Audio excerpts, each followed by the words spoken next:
Hartlik goeiemôre, mag hierdie baie ryklik seën as die wonderlike doel in die hart en lewe ook so bereik. Nou liewe vriende, seekoei is een van die diere wat nogal baie mense doodmaak. En omdat hy juis onderskat word vir sy beweeglikheid en die spoed waarteen hy ook beweeg, dis nou binne en buite die water wat hy sekerlik hierdie vermoë dan ook het. So daarom, as hulle sou storm op 'n mens af, is daar nou seker min wat 'n mens kan doen nie, maar hoop jy's ver genoeg. Maar as jy in die water is daar baie groot moeilikheid ook. So moet ons ook met sonde ook wees, liewe vriende. As ons op sonde se gebied beweeg, is ons op 'n gevaarlike plek in ons lewe. Daarom moet ons wegbly van sonde af dan ook. Nou, liewe vriende, ons wil vanoggend met u daaroor deel, beskryf die onreinheid in u. U as kind van die Here, u wat sekerheid het dat die Here u siel gered het, sal iewers in die geestelike lewe ontdek, maar hier's 'n onreinheid binne in my. En u moet dit raak sien en u moet besef dat u nodig het om gereinig te word, sodat u algeheel aan die Here oorgegee kan wees, sodat u vervul kan word met die Heilige Gees, om in die krag van die Here sekerlik die getuie te wees wat die Here wil hê u moet wees. En dis in hierdie opsig, liewe vriende, wat ons sekerlik hierdie onreinheid binne in ons moet kom beskrywe. Nou daarso is in die Bybel in Romeine 7 word hierdie onreinheid beskryf. Daar word daarna verwys as die inwonende sonde. Romeine 1 vers 19 en 20 sê, van die goeie wat ek wil doen, doen ek nie, maar die kwaad wat ek nie wil doen nie, dit doen ek. Maar as ek dit doen wat ek nie wil nie, dan doen ek dit nie meer nie, maar die sonde wat in my woon.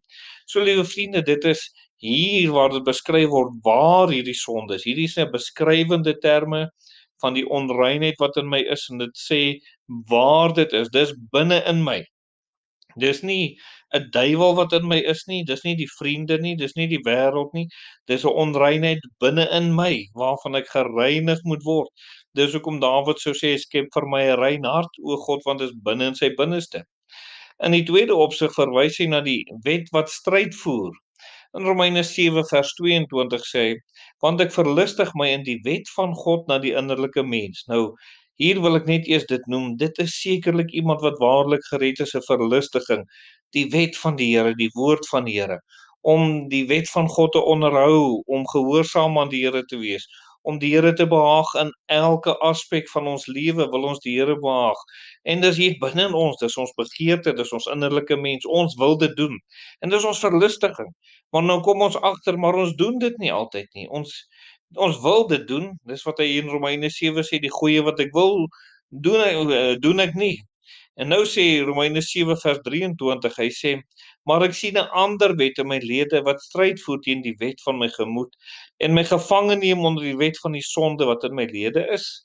En nou sê hy hierso's 'n ander wet, hier's iets anders wat heers in my lewe, wat my lede, my liggaam sekerlik ook soort van beheer, my gemoed selfs beheer. Ek wil die Here so graag dien, maar as ek my weer kry, dan was hierdie tong te vinnig van my. As ek my weer kry, het my oë rondgedwaal. En liewe vriende, en op hierdie wyse kom ek agter, ek het nie die krag van die Here nie. Die goeie wat ek wil, doen ek nie, die kwaad wat ek nie wil nie, dit doen ek. Hy sê hier's 'n stryd, hier is hierdie twee wette, God se wet en hierdie sondige wet wat binne in my is. Hierdie twee dinge stry teen mekaar.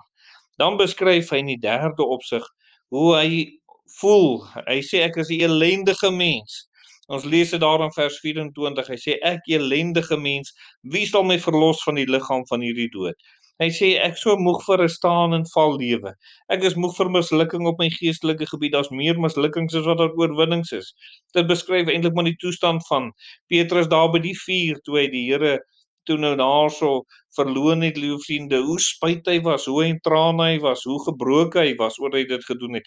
En so voel 'n kind van die Here, en dit is hoe hierdie onreinheid beskryf word, en dis wat ons vir die Here kom vra, Here, ons moet gereinig word hiervan. Mag u die Here kom bid, as u sien, dis wat ek is, kom vertrou die Here, om u te kom reinig dan ook. Kom ons bid dan saam. Ons dierbare Here, ons bid vir elke kind van u, wat in hierdie oomblik na u toe vlug, en weet, Here, dat u kan reinig. Amen.